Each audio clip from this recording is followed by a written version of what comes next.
the last thing that a student here learns is how to translate across. This word means that word. That's one of the last things our students are able to do. Coming back to time then, how long does it take? How long does it take overall? Our whole program lasts for 2 years. If you have a background of a similar culture or linguistic similarities between your native language and, say, a language like Thai, then that time is lessened.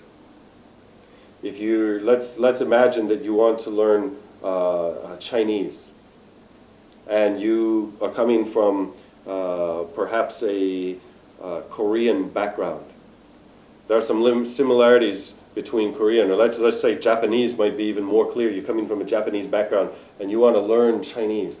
Sure, you're going to go faster than someone like an American learning Chinese. In Thai, if you're coming from the Philippines, not many linguistic characteristics that are similar between Thai and Filipino dialects. However, the culture similarities are big. And so the Filipino progresses quite rapidly in learning Thai in a way that someone from America does not, or someone from Japan does not. So a native language, but let's just imagine that we're learning Thai again, and this is an American or someone from an English-speaking background, a native English speaker, coming to learn Thai. It takes 2 years. How fluent to become? You do what the child does. We've had students with an Asian face actually pass themselves off as native Thais.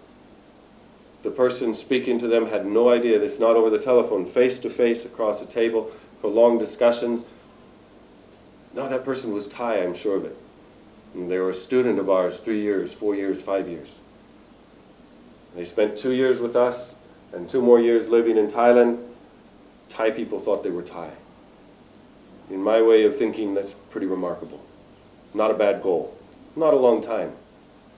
Is it long for a child? One thing that's always interested me is people look at our program and say, 2 years, that's a long time. I've compared our students with other long-term programs. And what I've noticed is this. If we gauge progress based on speaking, our program is very slow, it takes a long time. But if we gauge our progress on the end result, here's what I found, time and again. We'll say this is 2,000 hours. And over here we have fluency.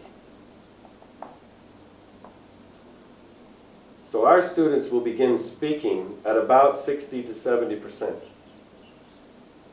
And they'll progress on a curve something like that. And the more they do exactly what the child does, the higher they get. It's not uncommon to see students between 90 and 100% fluency. 100% is one in a long time because it's very difficult, it seems, for people to believe that all it takes is understanding. At first, that can be hard. But once a student adapts and adjusts to just guessing, listening, and looking, they settle in, they progress, just about like that. We have other students. More commonly, our students progress something like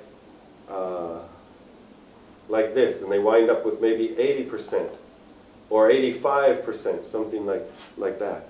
What I've noticed from other programs is they start speaking rapidly, but the progression is something like this. Sure, they start speaking early, whereas this student started speaking here. This student may have started here. Students who start out like that rarely reach over 50%. Why not? Once we form connections like mu with pig, it's very difficult to undo them. And the more of those connections you form, the more problem you have in the end. And it isn't just between two words and how they're defined, but we're talking about things like grammar, we're talking about things like pronunciation, we're talking about things like definitions. And so when you combine all of that together, starting out looks like you're doing great by speaking early. But because your foundation of speaking is all in another language, the end result is disaster. This is where in a traditional program we have the word fossilization come in. We've noticed over and again that second language learners reach a point of fossilization. In ALG we call that a ceiling. How is the ceiling set? By doing the adult thing. You start out as an adult, you're going to be fossilized. What do our students experience? We experience over a long range of time continual growth and development, just like in a native language.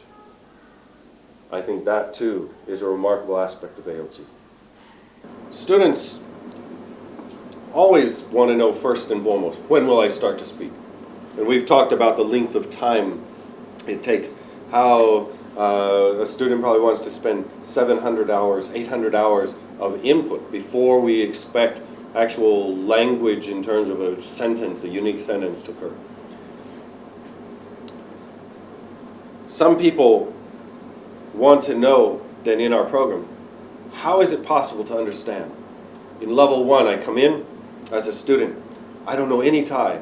And you have Thai teachers teaching the class or creating activities or experiences for me. How am I going to know what's going on? And it's just simple. When a baby or child is born into the world, they don't know anything. How do they learn? Looking, listening, guessing about what's going on. I spoke for a moment about guessing. Why is guessing important? Here's what we think. One of the key differences between the adult and the child is the adult tries to look for specific, very accurate knowledge. The child never does. Probably can't. The knowledge that the adult looks for might come down the line of this. If I asked for the word trust, let's say I was going to define trust, or let me change that scenario. Let's say I was going to ask about the word confidence. What does it mean? Someone might say, oh, confidence, that's like someone having trust in you. So I think, oh, trust and confidence, are they the same? Not really. We have two words. Well, how is it different?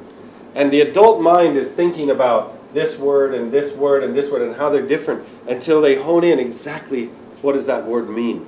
And in a second language, we do that, and it's clear to see we do that often. We don't want the adult to do that anymore. We want the adult to do what the child does. They make a rough guess and go on. Why? Because if you don't just guess and move on, you lose what's happening around you. Anytime your mind focuses on some word and starts to travel along this path of how is it different, what does it mean, exactly how, and all, you're forgetting and not taking in what's going on anymore. The key is to take what's going on around you and just make guesses all the time. In Thai, we have many words that sound the same. If I said the difference to a non-Thai person, for example, the difference between ma and ma, those are three completely different words. A Thai hears them immediately, has three different images come up. The foreigner, from an English perspective, hears them and sees something like that. Some people might say it's like that.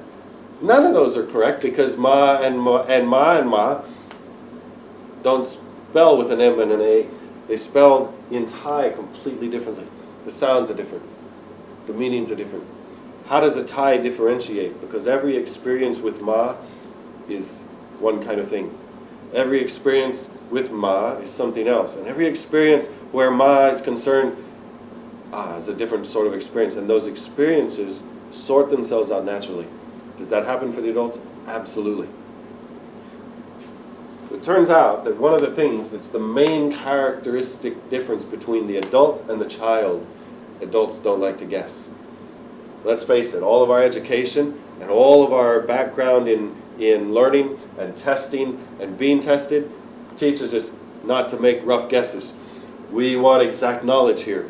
But what we're learning about learning and how the brain adapts to things is our brains are naturally disposed to make rough guesses, and through more experience hone in on the target naturally and by itself. So our adult desire to do that quickly needs to be put aside. Get comfortable guessing.